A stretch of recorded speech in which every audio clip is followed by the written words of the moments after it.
I know, that's perfect. Right there, straight on. You're doing this just now, straighter. There we go. Now we got it. Appreciate that. Excellent. And looking at me, that's perfect. And I'm going to do this one more time. Beautiful. Thank you so much.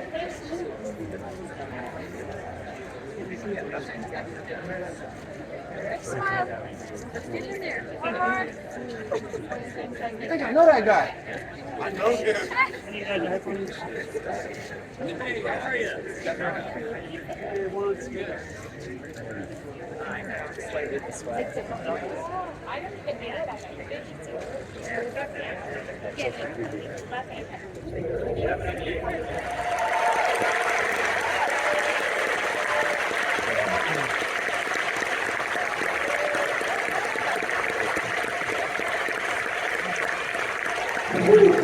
I almost took the pound there, so it's been very embarrassing. Delighted to be here. Thank you for the intro. I will only now underwhelm with my words. I brought some help because I'm terrified. But here we are. We made it, which is a big deal. And thank you for help setting this up, Christian. I appreciate it. Thanks to Netflix for sticking with this film and for hosting us in this amazing venue. At Beyond Fest in American Cinematheque, I'm a member. I come here very often. And relatively new to Los Angeles, this sort of has become my church. So this is very special for me. There are many people here tonight who poured their creative hearts and souls into this film, on screen and off. So it's wonderful to be here to celebrate you all. And I hope you're proud. Rebel Ridge, we faced headwinds, to say the least, that's no secret. We announced the film back in 2019. After 3 attempts to get this in the can, we nailed it in 2022. Along the way, I think some people may have thought the production was cursed. But here tonight, we will reveal the truth behind Rebel Ridge. And that is, we were fucking blessed. But that's good. I feel you can see this film all the way through as it was envisioned from the get-go. Blessed with a cast and crew that gave us their all, some 3 years in a row. Blessed with a studio that got and stayed behind us the entire time. Blessed with friends, family, and loved ones that tolerated all these blessings. Getting very churchy in here because that's the theme here tonight. And blessed that the fates somehow aligned and led us to a young man on the rise who proved himself the only actor on this planet that could carry the film on his shoulders with such grace and intelligence and commitment. Aaron, we are delighted that you joined our family.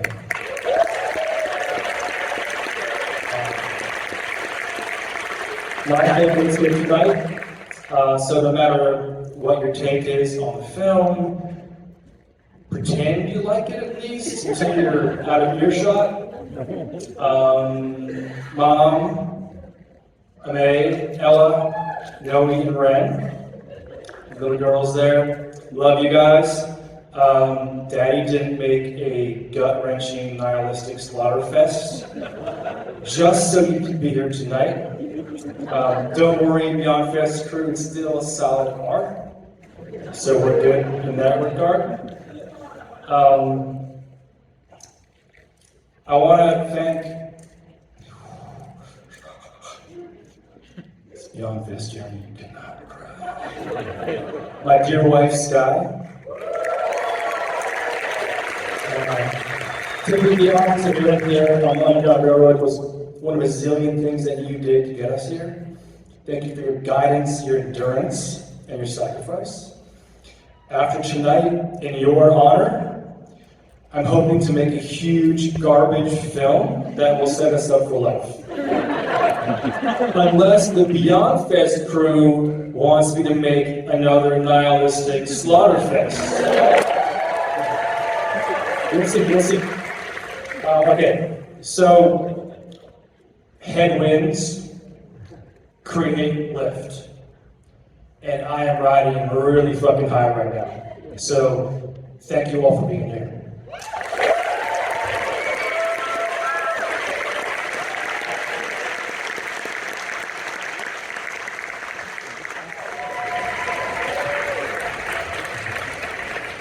How good was that? Like, we all enjoyed the arm snapping. Okay, so as promised, we're going to bring the cast out and the filmmaker that you've just seen that made this beautiful movie reparation. So, if you can, please give it up. We're going to start with AnnaSophia Robb.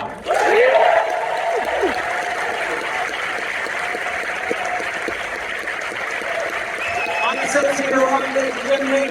And we have Mr. Don Johnson.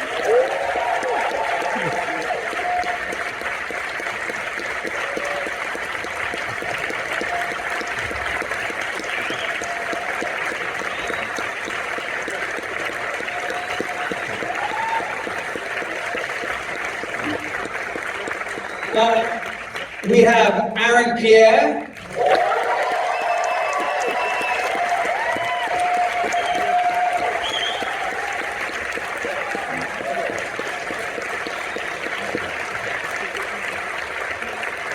I've never seen you. You're terrifying. And if we can also give a huge round of applause to the writer, the director, and the editor of Rebel Ridge, Mr. Jeremy Saulnier.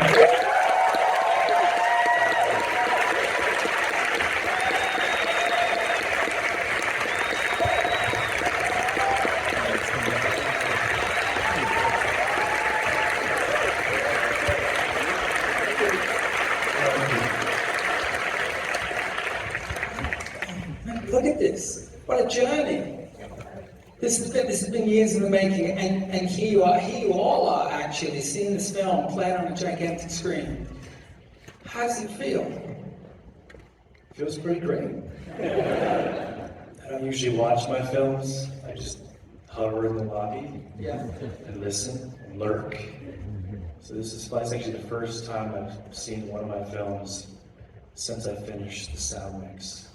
Except for a couple ones in France where you have to go. This is my first voluntary screening.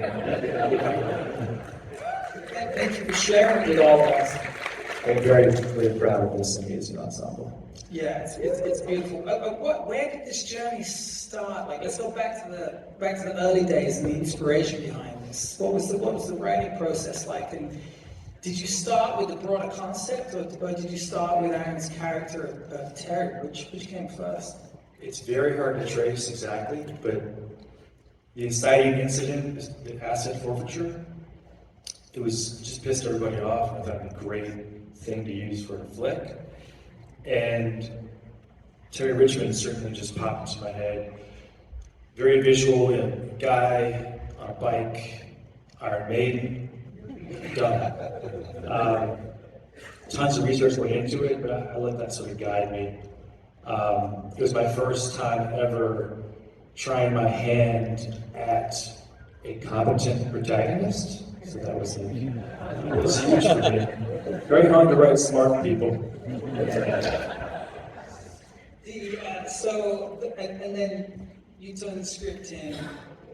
AnnaSophia, Don, at what point did you read the script? Well, I should say, what was your response to reading the script? And then at what point did you say, oh shit, I have to be in this film?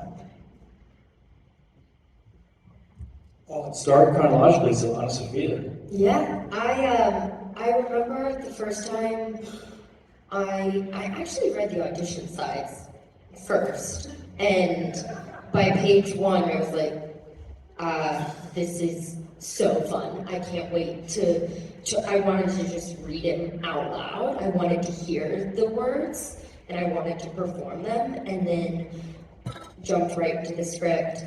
And it moved me so much because I could see the film. What's also so much fun about watching this movie is it's exactly what I felt like I read 3 years ago. I don't know, and 4 maybe. And I just, it had so much action, but heart and meaning and weight. And I wanted this part more than anything. There we go. Well, you got it, and we'll come back to you in a little bit, but you aced it. So, congrats, it's amazing.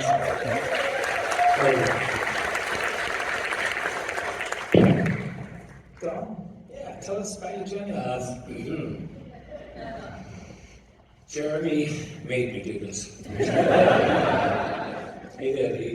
He wouldn't take no for an answer, and I'm glad that he didn't, because I actually investigated his movies and I saw what a gifted filmmaker he is, and when I took a good second look at the script, I realized that he was attempting something that I'd never seen anyone do successfully, and that is take a narrative and set it up in a way that you think you're going one way, and then he switches the point of view of the narrative to a completely other character, and then comes back and then ties it all back together. And I'd never seen that before, and I was fascinated with that, and I was fascinated with the premise and his gift as a filmmaker.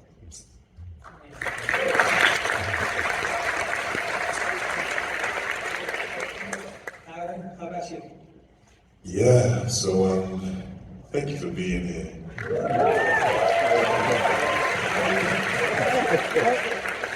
So the first time that Jeremy and I connected, I remember my team getting in touch with me, and they were just thrilled and exhilarated about the script they had read, Rebel Ridge, and they were desperate for me to read it as soon as possible. So they sent it through to me, it popped up in my inbox, and the moment I saw written and directed by Jeremy Saulnier, I was in, but I had to do the professional thing and read it. So I read it probably within 90 minutes, contacted them back, and I was like, how can we bring this to fruition? This is what feels like a once-in-a-lifetime opportunity to work on such a beautiful film, such an extraordinarily talented director and filmmaker.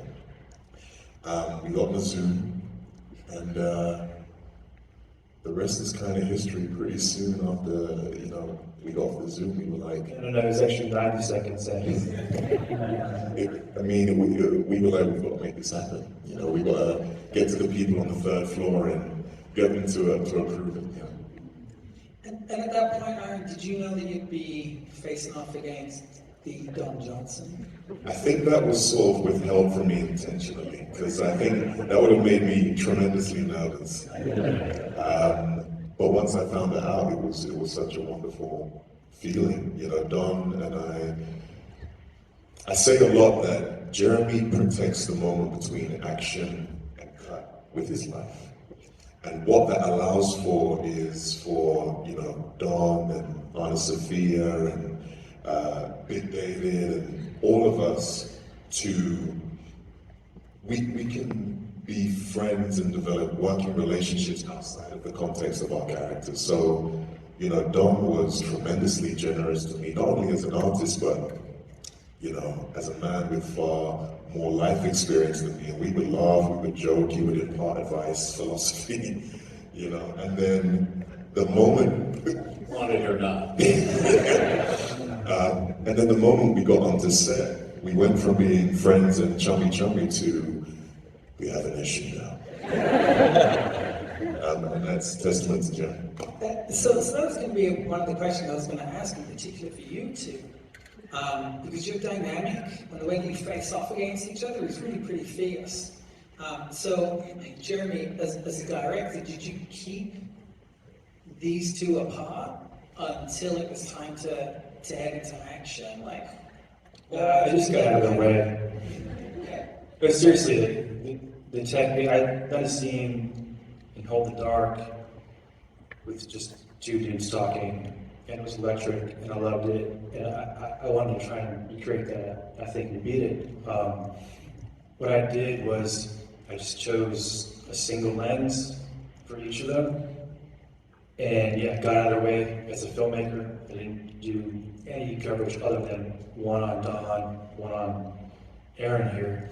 And Aaron and I spoke about sort of his theater background, and that's what we tried to recreate, is a live experience. And it was really fun to run it until I think we, at that point in the production, had gotten familiar, and when we got it, we both knew. And then we tried one more and then walk away. But it was, yeah. and then for both of you guys, did it give you the freedom that you wanted to play? Did it give you the room, allow you to face off pretty hard on this? You can be truthful.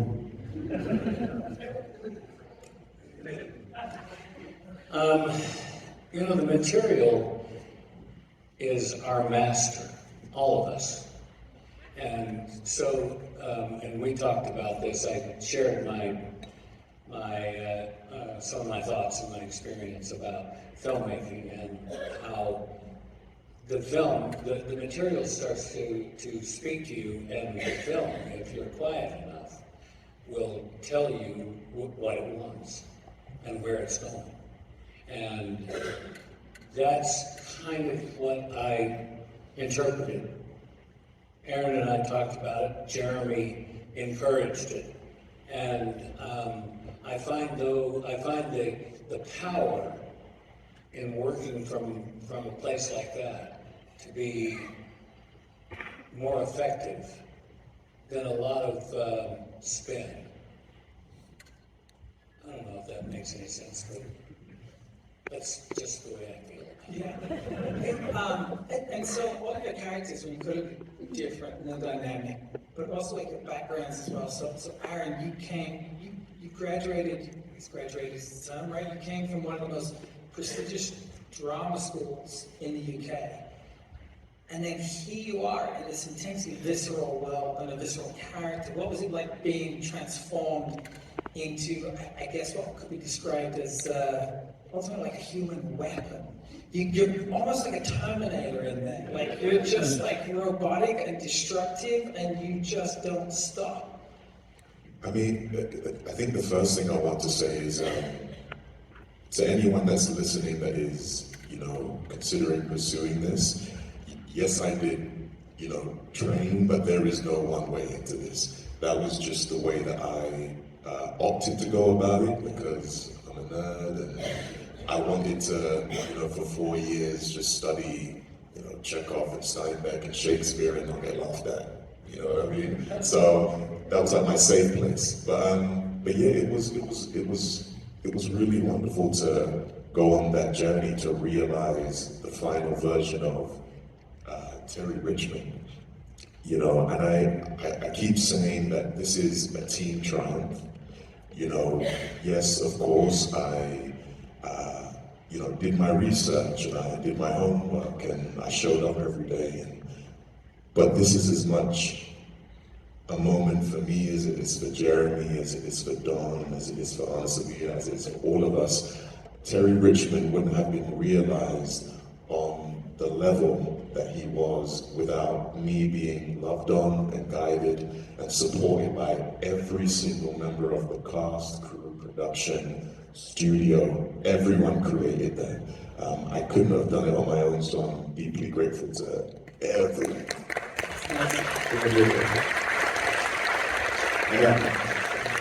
And I really mean that. It wasn't just me out there in that Louisiana summer. That was, 100 degrees was a cool day. We got even, I say the sound guy. He's there holding the boom, arms shaking, sweat in his eyes. Jeremy's like, let's go again. Yeah, let's go again. You know, Big Bruce Lawson, anyone who's crewed in knows Big Bruce, came all the way out from Portland, he's in there somewhere.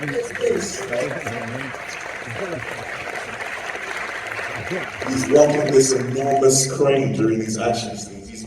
He's pulling it, he's pushing it, he's moving it. All of us did this, so. It's epic. AnnaSophia, your character probably has the greatest arc in this, and as much as when she's introduced, she's a very mild-mannered, she's a clerk, and then by the end of it, she's just a bona fide badass. What was your process like in transitioning your way through this film? I think it all goes back to, as Don was saying, the script. I mean, it was all on the page.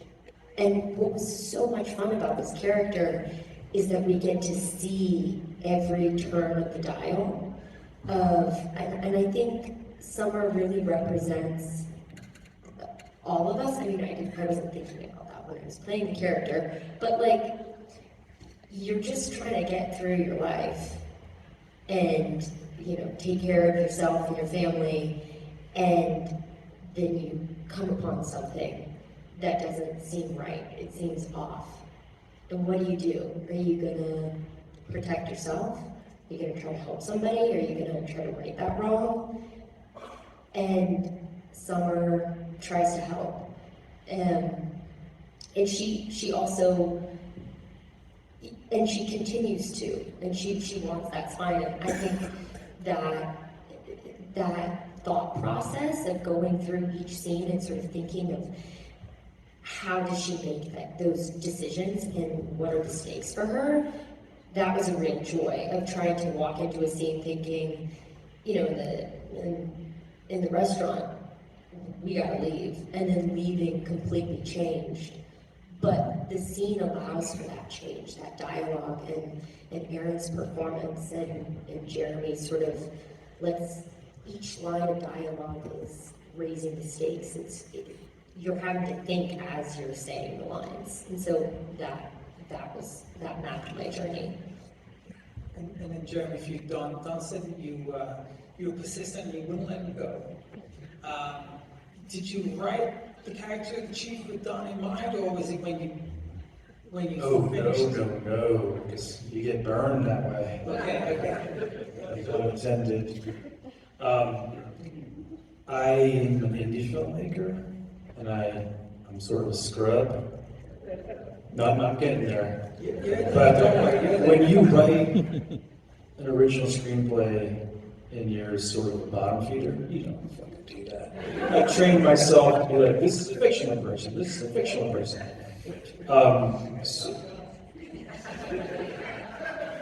But when you make an offer to DJ, and and there's a meeting, that's a big deal. So be careful, when you sort of meet your heroes. But this time, I'm happy to report that it worked out. But yeah, a lot of reference for that. I grew up in Miami Vice days. My dad was a huge Nash Bridges fan, and so it's just how do you sort of pretend you're not awestruck and give him what he might need as an actual director and not a fan. But I think the report was good. I felt a surprising level of respect from Mr. Johnson here. And it really, and I saw that actually unfold with Aaron too. I remember, I won't go into detail, but there was a couple of days, I think, when you guys were opposite each other, and it was like just equals there. And you were very kind and encouraging to Aaron, and that really warmed your soul. I saw that. And I said, let's go take 12. And then you blow my cover now. I feel like Mr. Johnson. Did I get that right? I have to do it formally now. Okay. Don, as your character, and tell me if I'm wrong here, but your characters earlier in life, you fell in love with them because they're all good guys. And now it feels like you're kind of turning to the dark side. If you think about some of the work that you did Yeah, you know, so like if you think about some of the stuff you did with Zala, and then obviously with Quentin and Django Unchained, this feels like a place that you're really enjoying. It's a good thing, people. It's a good thing. A romp on the dark side is what you're getting. You know, I just appreciate really good filmmakers, and especially there's a filmmaker in this audience tonight, Jim Mickle. And, Jim's yeah, we're doing a movie together too. And the fact of the matter is that I take pride in reaching back and bringing whatever I have to these young filmmakers and being a part of their journey as well. And make no mistake about it, every now and then they've saved my ass. I mean, I will say it's incredibly generous. That's a gift. I mean, the career that you've had and be able to share that, and hearing what you're saying about working together with Aaron, bringing each other up, that's really powerful. So it's a very, very special thing. And it gets me to we have to kind of wind this down, but kind of what were the best experiences that you had in making this film? What was the best day? What was the worst day? They were all the same day.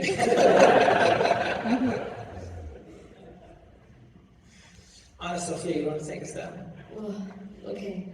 Best day, worst day. I think, one of my favorite days was, I think, the first day that Aaron and I shot together at the courthouse. And it was late. I don't know why it was so late at night, but it was. And I just felt the camaraderie. I just thought, this is gonna be fun. I feel like I'm on this journey. We're at I don't remember exactly the scene. I just remember the hallway and looking at That'd be scene 8. Yeah, and I think you put your hand on my shoulder, and I just thought, it's gonna be good. This is gonna be good. This is gonna be fun. And I think the hardest day was like the 112-degree heat, just being locked in the back, wearing a lot of layers. But then I didn't feel bad because I was watching Aaron do all this stuff work with his body, and everybody's so dusty and dirty and running around. I just had to be calmed out, overeating. It wasn't hard. Those are good days. Don, how about for you? You know, every day is a circus for me. I'm not kidding about it. There's the best and the worst is all wrapped up in a day. You know, it's moment to moment. But it was powerful. That working in that kind of heat takes a certain amount of focus and concentration, and I find that challenging. And it seemed to work out. Aaron? I think the best days, this is going to sound like a cop-out, but I mean, if Jeremy Saulnier is asking you to do that, every day is the best day. You know what I mean? It is, and I think the worst day was probably when we wrapped, and it was just because I think I have attachment issues, man. So like I picked the worst profession for it, but like you develop these families and these friendships and these kinships, and then it's like, all right, guys. You know, and I find that quite difficult, learning to get better with it. You know, how that manifests itself is, me texting my friends like months after we've wrapped still. But that was probably the hardest thing to say bye to everybody. That makes sense. Jeremy? I had a lot of days on this one.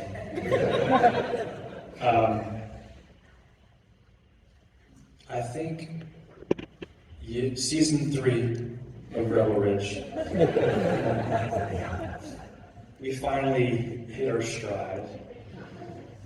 But there were some things to reshoot and just to find the new path. And I remember, actually, it was scene 8. I remember when we were doing some reshooting and the relief that came over my entire body when close your ears, when I realized that Aaron Pierre was what this film was waiting for all this time, and that we were currently realizing the only and very best version of the movie. That's true.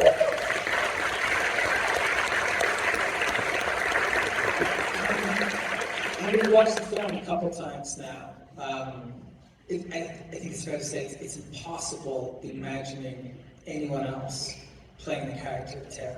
So it was a long and it was an arduous process to get there. But ultimately, what you've achieved is, as you say, it's the very best version of this film.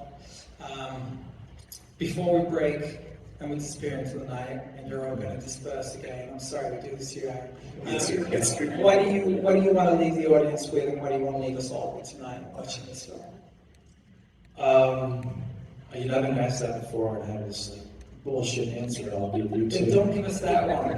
No, it's true, because as any of the press outside can attest to, I can't speak about this movie too well. I put everything I had into it, and now that we're across the finish line, it is my great joy to let people take away whatever they will. But I'm very much at peace with the film. I'm just really excited to share it with a lot of the cast and crew tonight. And that's not bullshit. Okay, this is really important to me. And we'll see Friday. What people take away when they hit the internet. Well, I'll tell you what people should take away. Whether or not they do it, it's on them. What they should take away is you created an incredible world with an incredible script, and you gave a gift to the actors who excelled and stepped up. Not just these 3 here, but as Aaron was saying, everybody in the cast. It's a true ensemble. And you didn't just make a rock solid action movie or a thriller or a drama. You made a great fucking movie, Jeremy. And you made a film that only you could. So this is Rebel Ridge. It's Jeremy Saulnier. And you're no schlub, my man. You came to ask, I should always do it. So congratulations. It's a beauty. Thank you for being here. Everybody, please, see what AnnaSophia Robb and all of you there. Jeremy Saulnier, ladies and gentlemen.